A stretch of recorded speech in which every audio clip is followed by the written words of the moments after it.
বন্ধুরা, photo post করলে ফটোই views যাচ্ছে না তো রোজ 3-4টে ফটো পোস্ট করো। আর ফটো পোস্ট করবে টাইম টু টাইম ধরে, যেই টাইমে তুমি ছাড়ছো ঠিক 3-4 ঘন্টা পর আরেকটা। এভাবে ফটো পোস্ট করতে থাকো, অনেক কিছু ভিউজ আসবে। আর আমি কিভাবে ফটো পোস্ট করি তোমাদেরকে অবশ্যই সেটা দেখাবো, তোমরা দেখো। তার আগে পেজটাকে ফলো করে দিও, সাবস্ক্রাইব করে দিও, সুন্দর একটি কমেন্ট করো।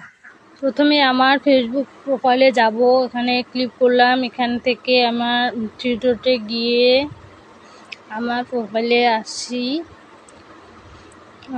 আসলাম। তারপর ড্যাশবোর্ড অপশনটা ক্লিক করব। নিচের দিকে দেখো মনিটাইজেশনে আমি ক্লিক করব। এরপর দেখো নিচের দিকে অপশনগুলো যে আছে, আমার 4টা অপশন হয়ে গেছে।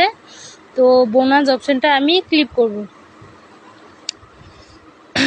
এরপর পারফরমেন্স বোনাস অপশনটা চলে আসলাম। এখানে আমি ফটো কিভাবে পোস্ট করছি দেখো। এখানে ফটো একটা নিচ্ছি,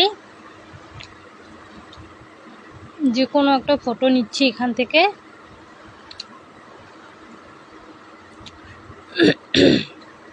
তো ফটো নেওয়া হয়ে গেছে। এখানে টাইটেলটা খুব গুরুত্বপূর্ণ, টাইটেলটা খুব সুন্দর করে লিখতে লাগবে।